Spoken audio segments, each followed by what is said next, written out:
Jaya Jaya, Shivara Jaya here from vitalcoaching.com. The topic for this video is how to submit a request to your romantic or coupling partner.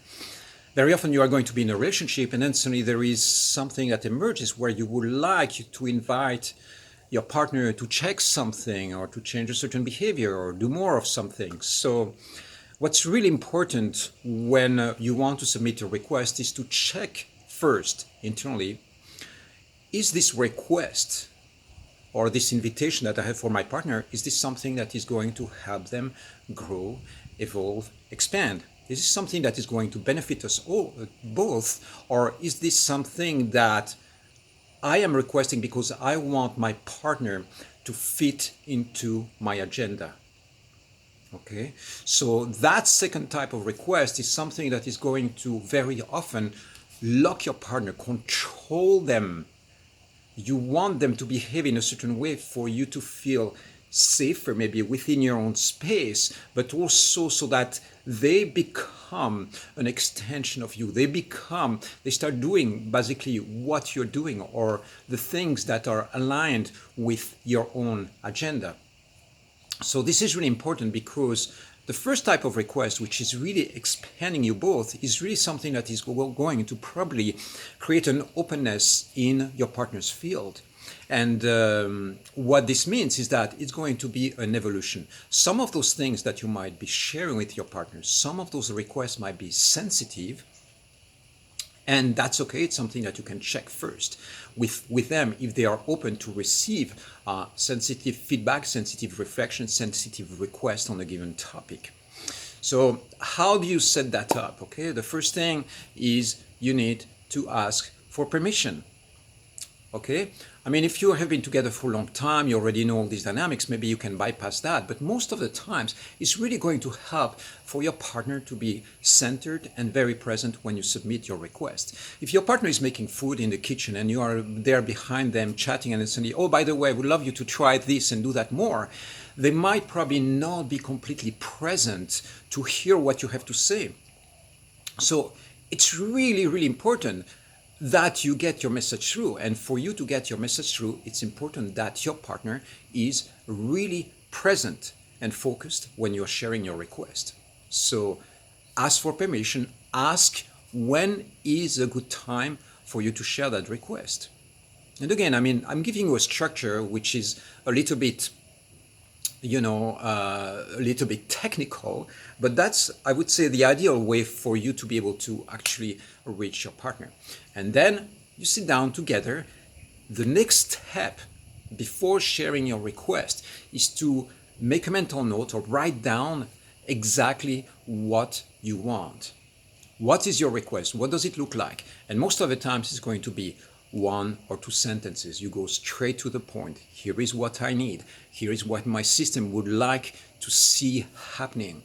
And what this means is that you don't need to go into oversharing and creating a whole story around that. I would like us to go on holidays more often.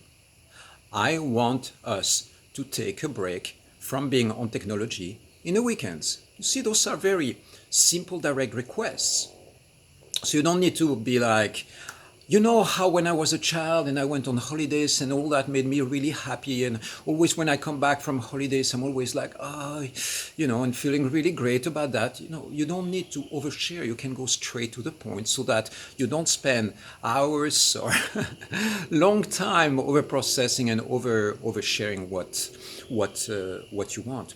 So go straight to the point, identify exactly what you want to say, warn your partner, you say, I'm going to go straight to the point, okay, I'm just going to share exactly what I want, and then your partner can be a yes or a no to your request. Again, this is really important. The fact that you share a request doesn't mean that your partner has to be a yes.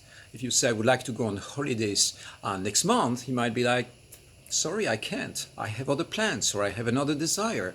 I don't want to go on holidays there, but I want to go on holidays over here. I prefer going to the ocean and being in the mountains, for instance. So there is something that is potentially negotiable, but what's really important is that you are very clear with your request. You go straight to the point. The second thing that is important is if you have an opportunity to repeat that request or repeat the message, the consistency is really important. Okay, is that you don't change your message somewhere in between. If you go, I want to go on holidays to the ocean, and the following week is, no, I don't want to go to the ocean, actually I want to go to the mountains. It requires your partner to actually shift their perspective over and over again. So be concise, be precise, be clear, be consistent. The next point is give space for your partner to integrate the request. If this is something that has to do with changing an aspect of their behavior, it will take a little bit of integration and try out. So you don't have to bring it up every day. If you give a request and the following day, oh, by the way, did you think about what I said yesterday? How is it going? No. This is like something that might require a profound shift. So you have to give your partner the space to integrate that request. This is really an important point as well. So basically you get the picture, right? When you share your request, you can ask your partner, do you need clarification on that? Is something unclear? And then eventually you might have space for clarifying. What I invite you to do as well, before you launch the request and you enter into that space, set up the timer. You can do 5 minutes. You know, this doesn't have to be a 1 hour process. Again, it can be really fast and easy to the point, and you want to complete the whole process of the request within 5 minutes. So if this sounds a little bit, dry and boxed in, believe me, when you have a communication protocol for these things, it allows you to go straight to the point and allows you to create a space where your partner is going to be listening and where you can say what you want to say very precisely.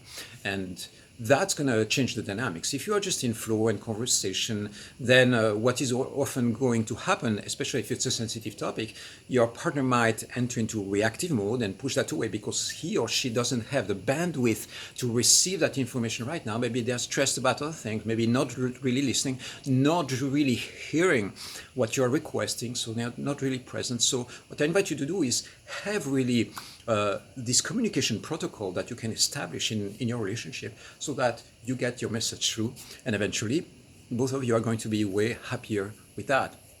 I hope this makes sense. I hope you're enjoying this video. If you want to reach out, connect with me for coaching sessions, I can do that with your couple, like two people, or just individually if you have any big shadows that are emerging in your relationship and you don't know how to break through that. I'll be really happy to check it out. It's on vitalcoaching.com, right? That's my website, vitalcoaching.com/coaching. You can sign up for coaching over there. And I invite you to send me a message first to make sure that we're a good match to work together. I love you. I'll see you soon.